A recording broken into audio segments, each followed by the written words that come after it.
You don't have to speak Spanish to understand the monumentous impact that the Bad Bunny Super Bowl had on broader culture. But it follows in a legacy of recent NFL halftime shows that have been very intentional about cultural representation, progressive political performance, and forcing marginalized narratives into the mainstream via art. So much like the Beyonce Bowl had themes of Black American culture, ancestry, and spirituality, whether you saw it or not. And like Kendrick's allegorical The Great American Game performance, where he used a simulation to illustrate that we're participating in a rigged game, a rigged system where there are no winners except the owners. The house always wins, baby. Where he concluded his performance with perhaps the most powerful words throughout that entire show: game over, calling us to stop playing the game, stop participating in a rigged system. Bad Bunny's Super Bowl lives in that same zeitgeist. His performance for me was a protest through storytelling, anthropological illustration, and utilizing a resistance strategy that bell hooks would likely say was undergirded by a love ethic. Y'all know I love me some bell hooks. But by centering brown folks and including Black folks throughout the African diaspora, the Afro-Latinidad, there was a concerted effort to empower, to mobilize, and to humanize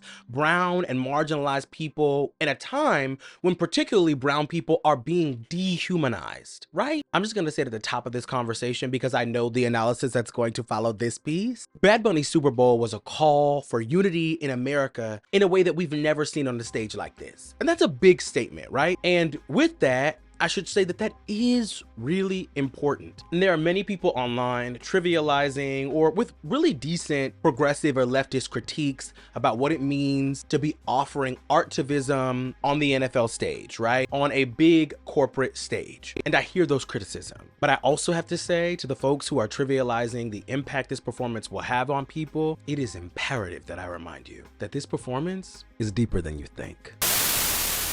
I want to remind us all that art is dangerous because dictators and people who want to control and deceive know exactly the people who will disturb their plans. That's right. And those people are artists. Hey, homegirl, homeboy, and homies, welcome and welcome back to another episode of my podcast where pop culture meets critical thought and medium ghetto antics. If this is your first time ever seeing my face, I am your host and the big homie, Herbie Revalis. Hi. This is Homegirl Hang Out with Herbie. Now, before we get into the meat and potatoes of this video, I have two disclaimers to begin with. One, this is unintentionally the third iteration of this video that I'm doing. It's, I guess, become a series. I've already done the Beyonce Bowl is Deeper Than You Think, Kendrick Lamar Super Bowl is Deeper Than You Think, and now here we are with the Benito Bowl is Deeper Than You Think. I am a lover of smart art, and I like to provide analysis around performances that wake the culture up. They get us to think about socioculture, politics, community, anthropology, ethnography, all the things deeper, all through singing, dancing, twerking, and gyrating. Who would have known? Who would have thought that art would bring us this deep? You never thought that hip hop would take it this far, huh? After I produced those videos, I still to this day have not seen the girls give a kind of analysis the way that I give it up. So if you want to, those will be in the description box for your, your viewing pleasure. But no pressure. The second disclaimer is more of like a fact check. I started this video by saying that Bad Bunny's Super Bowl is the most viewed ever in recorded history. And that is a fact. Shout out to Bad Bunny for doing what these other girls should have did. He is a brilliant performer, and we are going to get into the granular details of why I think this performance was so spectacular. And also, more than spectacle, why there was weight and a breadth of things covered here from a critical perspective. So that actually wasn't a fact. At the time of filming this, the early numbers that I did have suggested that Bad Bunny Super Bowl was the highest viewed of all time, surpassing Michael Jackson and Kendrick Lamar in the first and second spot. But now that we've had it's been several days after the Super Bowl and we have the most updated data, it's actually the third highest viewed Super Bowl of all time. Still a really respectable spot, but you know, we're going to talk more about my thoughts around Nielsen in just a couple moments because anyway, I'm not going to spoil it. We're going to get there. But I did also want to say that I listed some articles at the beginning of this video that I noticed after filming. There are Republican congresspeople, who want to investigate Bad Bunny Super Bowl for some sort of explicit or illicit content. Now, you girls should go ahead and do yourself a favor and Google some Kid Rock lyrics, where he has some very disgusting things to say about underage girls. Listen, I'm not here to whack anybody. Actually, I am here to whack those who deserve to be whacked. But I did want to highlight that because when people are saying it isn't that deep, it isn't that serious, honey, it's made its way to Congress. So this is now a political proposition. It is a political statement that has real consequences. But there is an asterisk around, I can never say that word properly. Asterisk, whatever. There's an asterisk around the most viewed, and that is around the word recorded, because I believe it is a Nielsen company that is the industry standard and the widely recognized source that you go to when you want to understand the halftime numbers, most ratings and views. But there has been a little bit of controversy and undulation around whether or not all the numbers are accessible, whether or not the accuracy is always the most correct, even though it is the industry standard in terms of Billboard and Variety and all these big publications. When they're reporting the Super Bowl numbers to you, this is what they're using. This is the company or the source that they're using for those numbers. And I bring that up because in the spirit of the Super Bowl, we can't have a conversation about the Super Bowl without talking about the greatest Super Bowl performance of all time, delivered to us by none other than, yes, Prince, mama. Prince, Miss Thing. I've watched several Super Bowl performances just because I feel like it's a seminal moment in spectacle history, right? People who are bringing everything that they can to the Super Bowl, and it was not always that way, historically speaking. The Super Bowl used to be marching bands, and people, views typically dipped during that time because there wasn't a real investment in entertaining people in a real way up until maybe Michael Jackson. Michael Jackson is when we see a turning point in NFL history, 1993. It's the first time. It's anomalous because it was the first time when the Super Bowl halftime viewership increased higher than the game itself. And so those numbers we have available to us, I believe it was 133.4 million, and Kendrick Lamar, who previously held the record for the most viewed Super Bowl, had 133.5 million. Bad Bunny has now about 135 million. So, you know, numbers, math, arithmetic. I don't know much about algebra, but what I do know is outside of Michael Jackson, who was, like I said, literally an anomaly. So Nielsen and many other publications reported on just how grand Michael Jackson was, because I mean, Michael Jackson's fame was out of this world. I don't want to get too much on a tangent.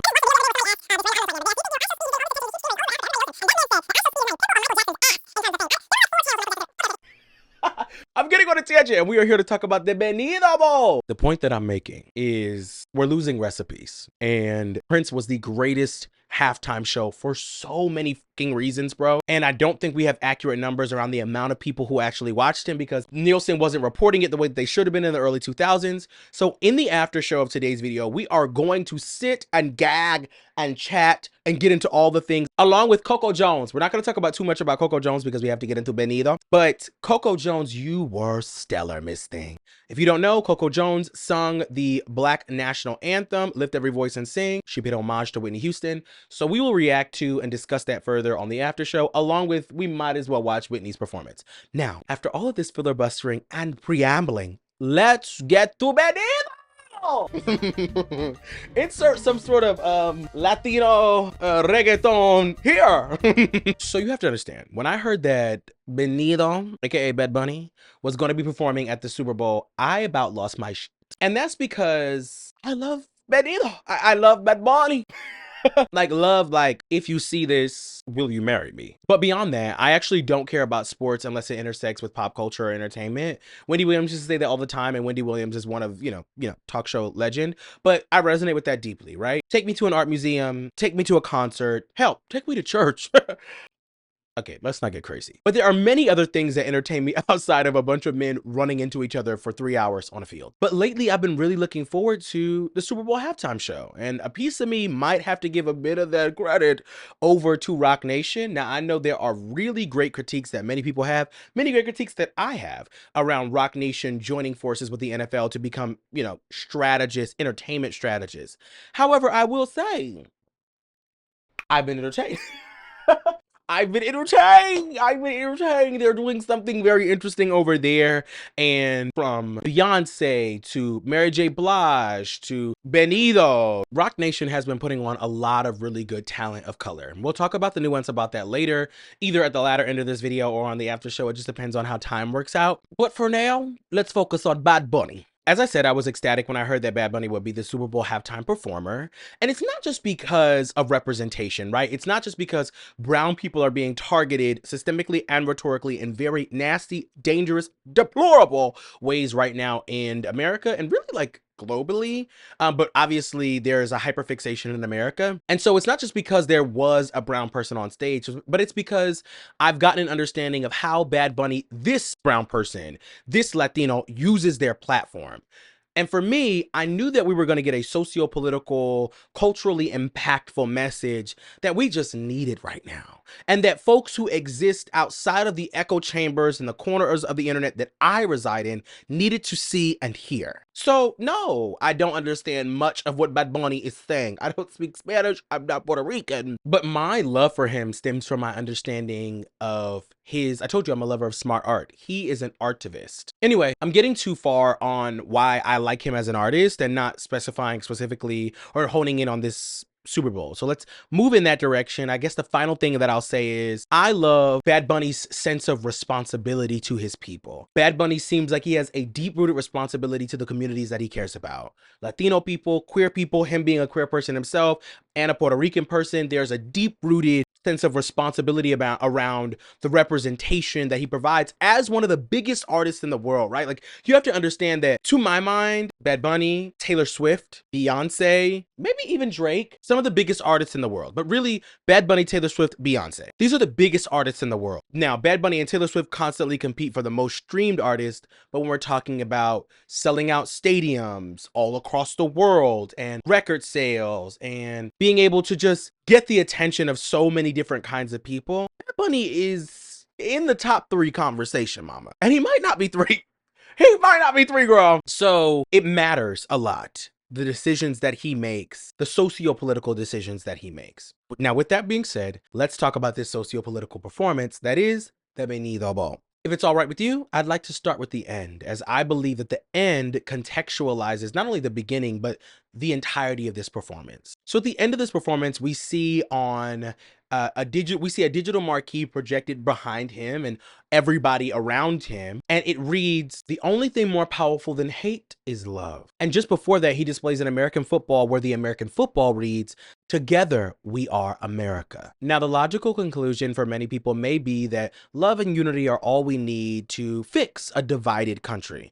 And I think that that is an integral part of the more macro messaging, right? But if we stop there, we lose all the rich and salient text that exists on a more micro and granular level. So let's talk about the opening of this performance. Let's get micro. And also, don't fight me, y'all. I'm gonna attempt to try and say the things that are Spanish in order to give credence to the things as Bad Bunny wanted it to be. And I'm gonna try to talk a little bit about Puerto Rican history, but I am not an expert in Puerto Rican history, okay? I don't speak Spanish. I am not Puerto Rican.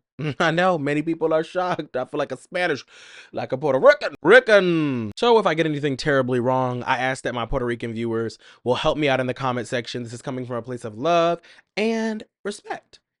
Thank you. I know you will. You my homegirl. So the show opens with a jibaro, or a jibero, which is a working class or a lower class field worker or a person working in the rural economy. Many people view them as the backbone of kind of like the Puerto Rico working force. And this person is in a sugarcane field wearing a bava, which is that straw hat that we see, which is often associated with the working class in Puerto Rico, and I actually think in other parts of Latinidad, but I could be wrong here. And this one was a bit tricky for me because in my research, I found that this could be either a positive or negative representation depending on the context, the tone, and the person using this imagery. Because while jiberos are associated with cultural pride and hard work and resilience, just like many other things or people groups that are associated with poverty, it can also be associated with the uneducated, the classless, and hillbilly types, right? I mean, of course, we know that Bad Bunny is so proud to be Puerto Rican and comes from very humble beginnings himself, so I can only see positive connotations that he intends to associate with it.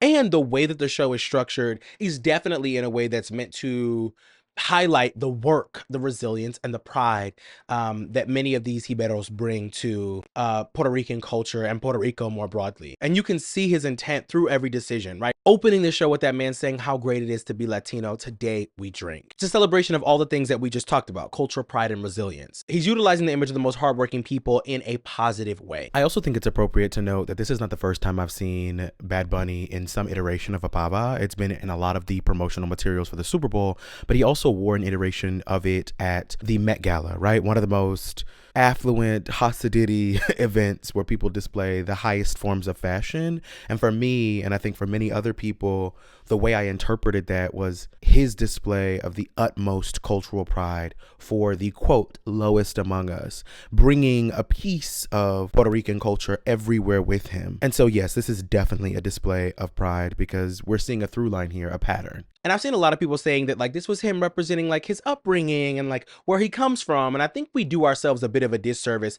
if we just see this as him illustrating where he comes from and, you know, his personal affiliation and experience with Puerto Rico. There is a historical element to the imagery that he is providing here. There's an attempt to illustrate how America has deeply benefited from the labor of brown and black people in Puerto Rico. As we're journeying through this sugarcane field, it is important for us to remember that the United States deeply benefited from exploiting Puerto Rico, particularly after the Spanish-American War in 1898, by transforming the island into a major industrial supplier for corporate demand, industrial demand, American demand for sugar. The island where people lived, people's homes, became a company, Miss Thing.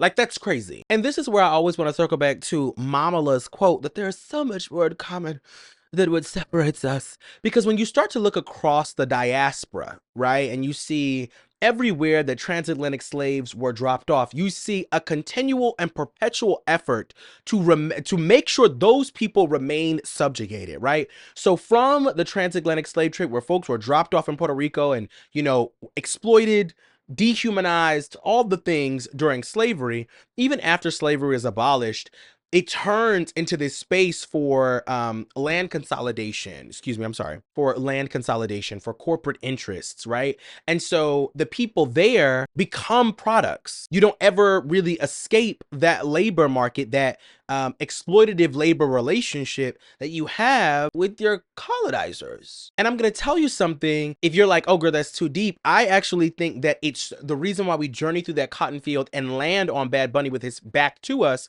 with the number 64 on his back was to bring us through that little history into a more contemporary or current context. If you remember in 2017, there was a hurricane that happened in Puerto Rico, right? You remember when Donald Trump was throwing the paper towels at the Puerto Ricans in 2017?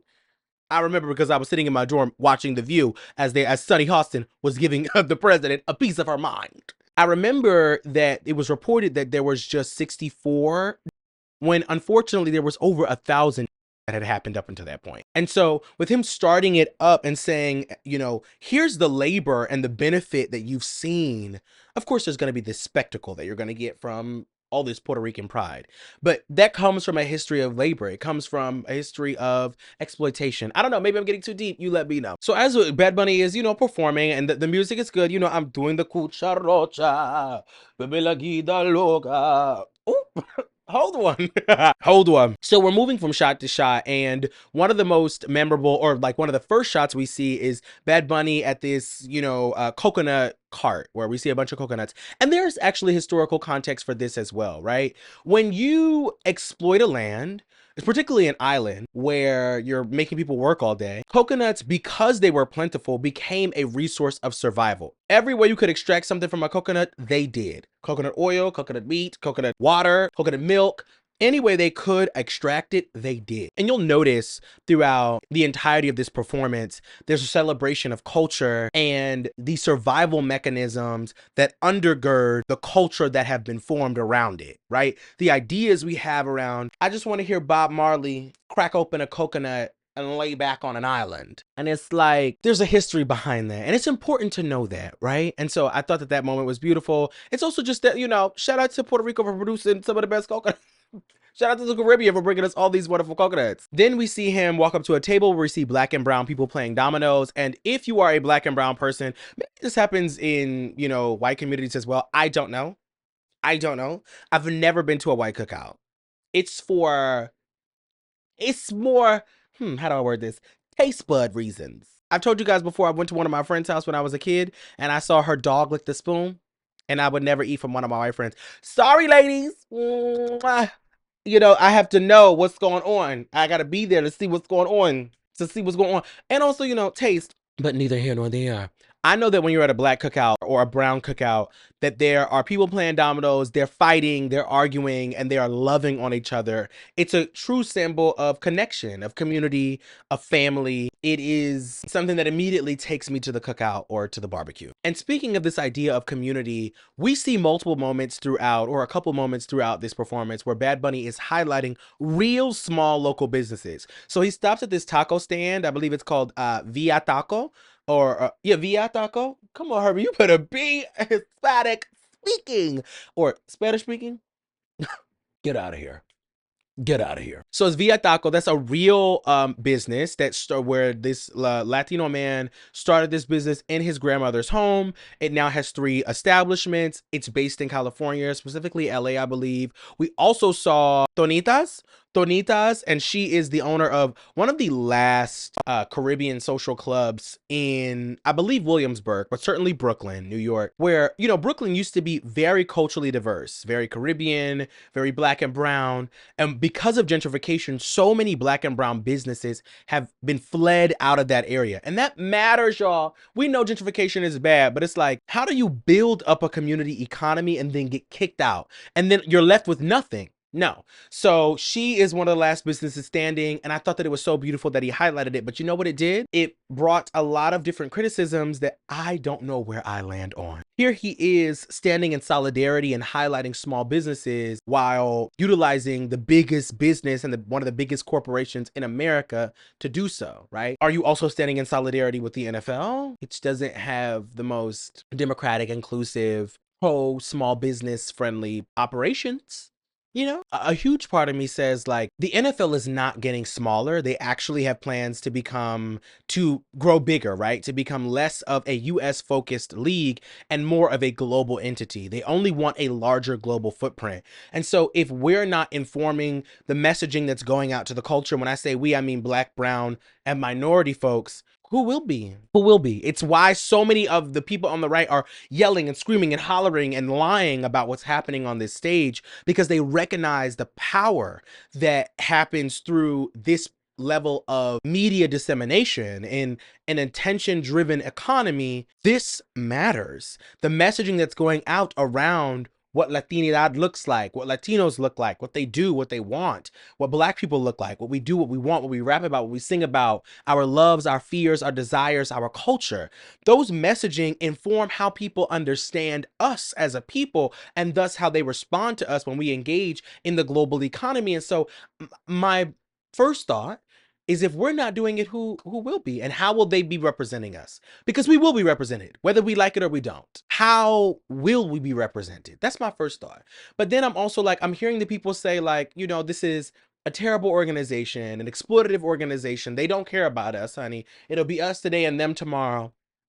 And so I struggle with whether or not this first thought that I have is cognitive dissonance, or in some way likened to a kind of double consciousness that W.E.B. Du Bois, I know you girls say Du Bois, but I live for Du Bois, talks about in The Soul of Black Folks. But of course, not necessarily around blackness uniquely, because this is a brown man performing, but about our engagement with capital, with big corporations, and really with the the entertainment and attention economy. When we're looking at how corporations displaced and exploited Puerto Rican labor, and you going towards, one of the biggest corporations in the world to try to disseminate that messaging, it feels a little counterintuitive. It feels like you have to have a level of cognitive dissonance. And it's like the master's tools will never dismantle the master's house, But what happens when you don't have the tools necessary to access the audience that you need to understand that this even is Master's house? Follow me. I do want to acknowledge here that this is some pretty high level thinking for a Super Bowl halftime performance. Girl, 13 minutes, no shade. Like, this is not the March on Washington. This is a bit of 1-2 step, beady beady bum bum, tango tango, fiesta fiesta, whatever that means. But obviously, this is a politically charged performance. As I said at the top of this video, there are, Republican senators who want to investigate the NFL as a corporation as a result of this performance. So there is a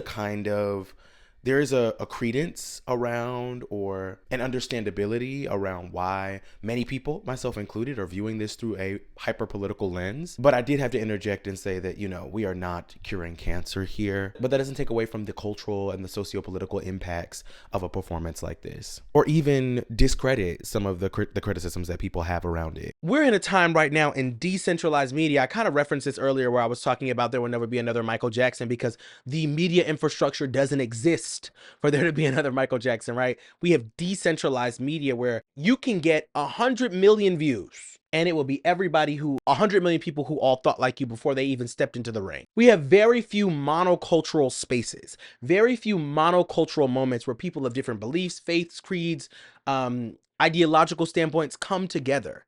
And so the Super Bowl still stands as one of these cultural touch points where people of a myriad of different identities, ideologies come together to experience a bunch of men throw a brown rubber ball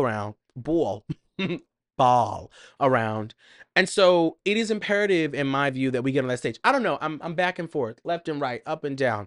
Y'all fight about it in the comments. In lighter news, there was a wedding that was actually officiated at the Super Bowl. And who knew? These people actually kind of just hit Bad Bunny up on a whim, not thinking anything would come of it. And he actually saw it. He Zoomed them or FaceTimed them, whatever, video chatted them and said like, hey, do you want to do your wedding on the Super Bowl? And they were like, hell yeah. And so instead of playing Bad Bunny at their wedding, they got married on the Super Bowl stage with Bad Bunny dancing with the bride. Like, that's crazy. And then double whammy, double homicide, girl. You see it expands out in this beautiful like flowering motion. People are like, flowering out, and we see it's Lady Gaga dressed in that light blue dress, which many people are saying might be a reference to the original Puerto Rican flag that had the light blue on it and not the dark blue to marry itself with America. And the light blue kind of represents Puerto Rico's sovereignty. And so Lady Gaga's there and she's doing her 1-2. And to my opinion, from my vantage point, Lady Gaga was there to remind many Americans, one, that Lady Gaga is a symbol of true Americana pop stardom, right? She's a pop princess and has a pop legacy that many will never see, right? Not so much on Mother Monster, because we could get into it. But, she's that girl. And so for her to be there performing her song that she duetted, it's not just her song.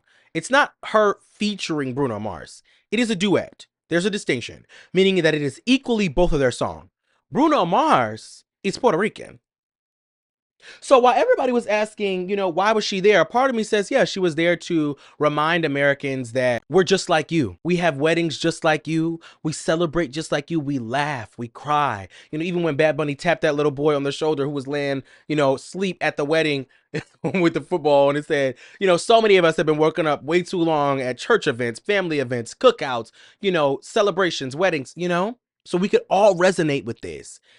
It was to add this element that we are connected, white, brown, black, and we'll get into all the other kinds of representation that I saw throughout the show. And just because I don't want this to be implied, I want to explicitly state this. Lady Gaga was there to lend her pop stardom, yes, like I already said, but also she was there to lend her whiteness to the stage. I think that Bad Bunny was not really concerned with how, racist white people felt, or really how anybody felt about his performance outside of the people that he cares about most on this planet, which are Puerto Ricans and Latinos and brown people in general, which is so great, right? But there was also a broader desire to display a semblance of unity, which is why we did see black people, brown people, white people, all the colors of the rainbow represented on this stage. But there's a connectiveness that a white America feels when they see a symbol of white American pop stardom on that stage. But it was also because Lady Gaga did this song with a Puerto Rican artist. While everybody's asking, why was Lady Gaga there? We should have been asking, where was Bruno Mars? The Asian Latino American. Yes, he's Filipino. We knew that. You could listen to him open his mouth and hit alto high notes, and we know that's a Filipino. He could sing, listen, that's their national anthem if he wanted to right now. However, he is a Puerto Rican man, and he has an album coming out and a tour. Why would he want to be on the world's biggest stage to promote that? That's the more interesting question. That's the question we should be asking. Not why was Lady Gaga performing her song that she wrote with a Puerto Rican artist? I don't know. Maybe I'm bugging, or maybe you're bugging. Maybe you're just not asking the right questions. But shout out to the Afro-Latino representation that we saw. Shout out to the queer representation that we saw, kind of expanding who is covered under the Latino umbrella. Fab. We also saw Bad Bunny give a younger version of himself a Grammy. And well, I thought it was a younger version of himself. I also thought that it was kind of symbolism for every young child out there, that your dreams are actually physically and symbolically closer than you think. So both of those understandings of it are beautiful. One of the most powerful moments I think that many people felt was when Ricky Martin came out and sung Bad Bunny's song. I think it's Lo que pasó Hawaii. Oh, I probably butchered that so bad. I'm so sorry. Lo que pasó Hawaii, which is where he basically says, we don't want what happened to Hawaii to happen to us in Puerto Rico. And as he's singing that song, he is interrupted by a power outage, almost like he would be actually in Puerto Rico, because despite being a state or a territory, whatever, within the United States, girl, what's going on with the power grid over there? Where the girls are losing power left and right. Hello, what's the tea? And so we see that it's like, okay, the system, this country doesn't want to help us. So we see the Jiberos climbing up and fixing it for themselves. These working class men fixing it for themselves. And we also see Bad Bunny waving the sovereignty Puerto Rican flag with the lighter blue and then climbing up to fix it himself, kind of saying or illustrating that there needs to be a collective approach to fixing issues across class. Because let's not get it up. Bad Bunny is rich, right? And so there are limitations to what he's actually engaging with on the field. But we appreciate the symbolism through and through. And so now we reach the end of this performance. And this is what I actually think is the most profound. We hear Bad Bunny say for the first time really in English, God bless America. And then he continues to say all of these countries that are within all of North America, South America, and even the Caribbean, expanding our understanding of what he means when he says, God bless America. He is decentralizing the United States of America and opening it up to America more broadly, calling us to see ourselves beyond the borders of colonialization, to see ourselves in each other's cultures, celebrations, businesses, familial units, to see the humanity in one another, for us to really live up to the American dream and the American promise that we are all created equal, and that we all deserve a right to life, liberty, and the pursuit of happiness. This is the message that you might miss when you just hear God bless America and love is greater than hate, and you see, we together are America. You might think that he means, oh, the Latinos that are here are American. America is much bigger than the borders created by colonial powers. And I'm telling you something, I loved this Super Bowl. I love what Roc Nation is doing with the NFL. Now, I have my criticisms of Roc Nation. We saw, as Jay-Z said, that we're past kneeling. Convenient, you just got to check. Rihanna said that she was standing in solidarity with Colin Kaepernick and then did not. We love Rihanna. But, it's like, why'd you perform a couple years later? I would love to hear that. Do you have bigger goals that you think are bigger than one man? One monkey don't stop, no show? We would have loved for that man to have gotten his job back, though. There's no shade. And so I have criticism that we can get into more on the after show, but what I will say here before we end, art is deeper than you think, right? Toni Morrison, there's this clip of Toni Morrison that I love where she says that art is dangerous. Art is dangerous and it's powerful. Oh, and by the way, while I have you, this last thought is Chris Brown. Girl, we saw what you posted where you said, oh, they need me about they need you at the Super Bowl. Sister, you don't have the artistic infrastructure to deliver the kind of culturally nuanced and layered performance that Bad Bunny, Beyonce, and Kendrick Lamar have led. We're moving in a different direction. Now, you would deliver a sickening Cirque du Soleil set, and we live for that. When we're looking for a circle, and I don't say that to undermine what you can contribute. It would be very entertaining, but we're just moving in a different direction. So I don't think they shouldn't call you. I think that they might have to, if they want to.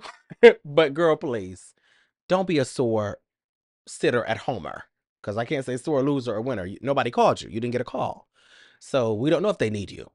Just sit at home, nurse your little fruit juice, and mind your business. Thank you guys so much for showing up to today's podcast episode. If you enjoyed this, comment down below. Subscribe. I never asked you guys to subscribe, but we're trying to get to 100K by the end of this year, and it's only February. We definitely can do it. If you want to see my reaction to Coco Jones, Bad Bunny, the greatest Super Bowl halftime show ever, in Prince, or Whitney Houston, because we must. Come on over to the after show. The link is in the description box down below. I love you too bad, but before I let you go, you know I will never leave you without saying this. I am in a constant state of practice, and so are you. You can never fail when you're in a constant state of practice. I love you. Bye, whole world.